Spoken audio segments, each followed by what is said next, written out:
যারা সারাদিন শাশুড়ি নাকের নামে বদনাম করেন তাদের জন্য আজকে ভিডিওটা। যারা করেন না তারাও ভিডিওটা দেখবেন, দেখার পরে যদি আমার গাইলে মন চায় আপনারা গাইলেবেন, তাতে আমার কোনো দুঃখ নেই। কিন্তু একটা কথা আমার আসলে ভালো লাগতেছে না, সারাটা দিন যে আমরা সে ফেসবুকে এসে শাশুড়ি খারাপ শাশুড়ি খারাপ, আমার শাশুড়ি এটা করেছে ওইটা করেছে, এগুলো বা কি ঠিক? আসলে কি শাশুড়িরা খারাপ না? একটা জিনিস সবসময় মনে করে রাখবেন, আমরাও মা হয়েছি, আমরাও শাশুড়ি হবে, আমরা কি খারাপ? কোনোদিনও খারাপ না। আসলে সারাটা সময় একটা সন্তান মানুষ করে একটা মা অনেক কষ্ট করে, হঠাৎ করে একটা মানুষ তার সংসারে চলে আসে, তারও তো মানাতে একটু কষ্ট হয়। শুধু ছোট মানুষ তার মানাতে কষ্ট হবে, আর সে যে এতটা দিন এই সংসারটা পরিচালনা করেছে সেটি একজনের হাতে উঠেই দেবে, একজনকে দিয়ে দেবে। ছেলেটা সারাটা দিন এসে তার মা মা কয়েছে, তার সাথে চলেছে ফেরেছে, এখন এসে বউ নিয়ে চোখের সামনে তো চলে যাচ্ছে, মারে তো করছে না যে চলো আমরা যাই। আর একটা কথা মাঝখানে কই রাই, এখনকার মেয়ে যারা আছে এরা ভাই শাউরিকে নিয়ে খাতে চায় না, এরা একা একা শিক্ষিত হলে তো কোনো কথাই নেই, কোন সময় স্বামীর এনে বাসায় যেয়ে থাকবে সেটা চিন্তা করে। কিন্তু শাশুড়িটা যে এতদিন ধরে কষ্ট করে লেখাপড়া শিখেছে, কোনো সময় সে নিজে ভালো খাবার খায় না, ভালো কাপড়টা পরে না, এমনও সব মা আছে যে কষ্ট করে ছেলে মেয়ে পড়াশোনা করায়, কিন্তু বউ আসার পরে বউ নিয়ে বাসায় চলে যায়, তখন কি তার কষ্ট লাগার কথা না? কোন দিন দেই। তো আমরা এই ছোটখাটো বিষয়গুলো মানতে পারি না, শাশুড়ি এইটা করেছে, শাশুড়ি ওইটা করেছে, শাশুড়ি এ করেছে। আসলে শাশুড়িকে এত বদনাম কেন আমি বুঝলাম না। কিন্তু শাশুড়িটা যে সন্তানটা শিক্ষিত করে আমাকে হাতে একটা মানে আমাদের স্বামীরে পারফেক্ট ভাবে তৈরি করে যে আমাকে হাতে উঠে আজকে বাসা বাড়িতে তো আরামে খাচ্ছি, কার জন্যই খাচ্ছি, এইটা কোনো সময় আমরা চিন্তা করি? আসলে করি না। আমরা সারাটা দিন শাশুড়ি বদনাম করি, শাশুড়ি বদনাম করি। আমিও আমারও ছেলে আছে, আমিও একসময় শাশুড়ি হব। আমি সবসময় চিন্তা করি কি জানেন, যে আমার এই সংসারে একটা মাইয়া এসে আসবে, তারে আমি কি করে মানায় নেবো, এটা অবশ্যই প্রত্যেকটা মানুষের এই চিন্তা ভাবনায় থাকবে। আর এই চিন্তা ভাবনা যদি আপনি কষ্ট করে মানুষ করতেছেন, আপনার সন্তানের তো আমার শাশুড়ি কি অনলাইনে অর্ডার দিয়ে নিয়ে আসে, তা তার একটু 19তে 20 হলে আমরা সহ্য করি না, তার ছেলে এত কষ্ট করে লেখাপড়া শিখাই ভালো একটা চাকরি দিয়েছে, তাই নিয়ে আমরা চলে যাচ্ছি, আর দুই কথা কলেই সমস্যা না, আমাকে গায়ে লেগে যায়। আমরা যেখানে সেখানে সারাটা দিন শাশুড়ি বদনাম, সারাটা দিন শাশুড়ি বদনাম। ভাই একটু সিপ করে হিসাব করে দেয় না, আমরা জীবনে কি পাচ্ছি আর তারা পড়াশোনা করায় কি পাচ্ছে? হ্যাঁ, তো আসলে আমরা মানি না, আমাদের সমাজে সারাটা দিন শাশুড়ি বদনাম, সারাটা দিন শাশুড়ি বদনাম।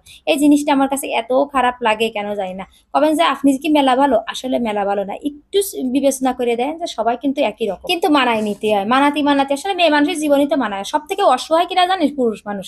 না পারে বউরে কিছু করতে, না পারে মারে কিছু করতে। মার প্রতি কি তাকে মায়া দেয়া নাই? অবশ্যই আছে। যে মা 10 মাস 10 দিন গর্ভে হয়েছে তাকে প্রতি তার মায়া দেওয়া আছে, কষ্ট করে পড়াশোনা করা হয়েছে, কত সুখ দুঃখ কত কিছু মারা ত্যাগ করে। যেমন আমি এখন মা হয়েছে, এখন আমি বুঝি কত কিছু একটা সন্তানের জন্য ত্যাগ করা লাগে।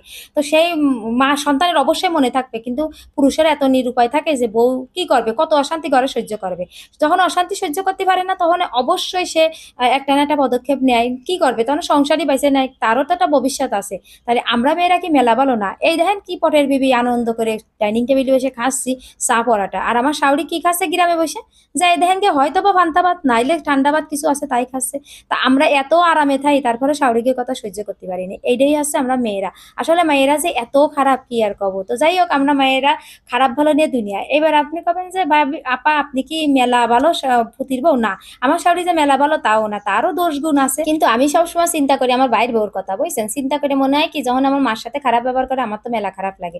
তো যাই হোক, আমার মাও যেরকম মানসির মাও সেরকম, আমি সবকিছু মিলাই মানায় নেওয়ার চেষ্টা করি, এই আর কি। সবাই মানায় নিতে হবে। আসলে এগুলো বলে কি মানে লাভ আছে? যে পৃথিবীটা না এরকমই, যে আমরা আসলে কয়ে শান্তি পাই, কয়ে আসলে কোনো শান্তি না। তবে শাশুড়িরা যদি ফেসবুক ব্যবহার করতো, তা সব শাশুড়িরা জোট হয়ে আসলে ছেলের বউ যে কত নিখোঁজ হয়ে যেত তা আমি করতে পারবো না। তো যাই হোক, আসলে ভাইবে চিন্তায় আমাদের জীবনটা অনেক কঠিন। ভাই এর মানুষ যুদ্ধ করেই জীবনযাপন করতে হয়, এটা ঠিক। কিন্তু শাশুড়ি যে সব শাশুড়ি যে ভালো তা না, আবার সব শাশুড়ি যে খারাপ তা না। খারাপ ভালো মিলে শাশুড়ি, তারপরও সবকিছু মানায় গুছায় চলতে হয়।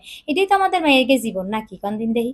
তো যাই হোক, আসলে আমার জানি না আমার আমার এই কথা শুনে কারো রাগ উঠতে পারে, যাপা আপনি এত দোয়া তুলসীর পাতা নাই। আমি একদম দোয়া তুলসীর পাতা না, কিন্তু খারাপ লাগে ভাই। সোয়াল দেওয়ার পরে আরো খারাপ লাগে, কারণ সব ভালো জিনিসগুলো আমি আমার সোয়াল রেখা হয়, সবকিছু ভালো কিছু ওরে দিই, সেই সোয়াল যদি কোনো সময় পাল্টে যায় বা কারোর পাইয়ে, সেটা আসলে খারাপ লাগার কথা। আর হঠাৎ করে আমিও মানায় নিতে পারবো না। সবকিছু মিলাই আজকে ভিডিওটা।